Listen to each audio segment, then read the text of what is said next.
yona last year ungafani nayo this year. It must be from glory to glory. Guess what? Uma kade utetema last year uthi hayi Satan washa ngikhulile manje angizutete ngiswa.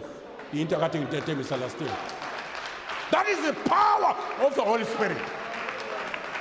That is the work and the ministry of the Holy Spirit. Uma singenjalo singazani noma ngcwele sesingama church goers. Sesiyayibandela nje. Sesiyahlebana, siyazondana, sikhulumisana, senza yonke lento eyenziwa abantu abangakholwa. Until umoya ngcwele azathola indawo. Uyena osifundisa ukuhamba umoya ngcwele. Kuyezwakala uJesu siyazalwa ngaye bonke abamamukelayo wabanika igunya ngitheke iSIM card uyithenga once kodwa i-airtime uyithenga kangaki. Yeah, ngoba manje noma ungaba nayo iSIM card kodwa i-airtime mayingekho. Kuze kusho lo mlungu. Uthi konje lo mlungu mawuthi uyafona athi isho phela lento kuhlala ikusho lapha nayo lo mlungu. Yabo. Lokuphendulwa kwalo mlungu chaza ukuthi uyaziwa kodwa i-airtime awunayo yokuthi ukwazi ukucorresponda ukuthola ama message. Ne-cellphone yakho izizithulu nje.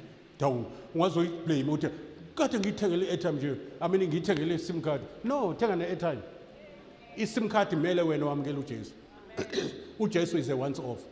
Kodwa i-airtime imele wena ugcwaliswa again and again. Umoya ngcwele ufana nopetrol siyagcwaliswa njalo ngomoya ngcwele.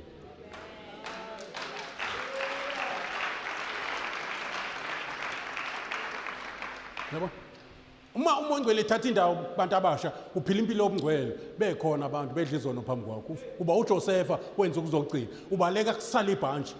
Ubalekela inkani kuzobusha. Kungabi ichorus baleka. Kanti awubaleki. Baleka.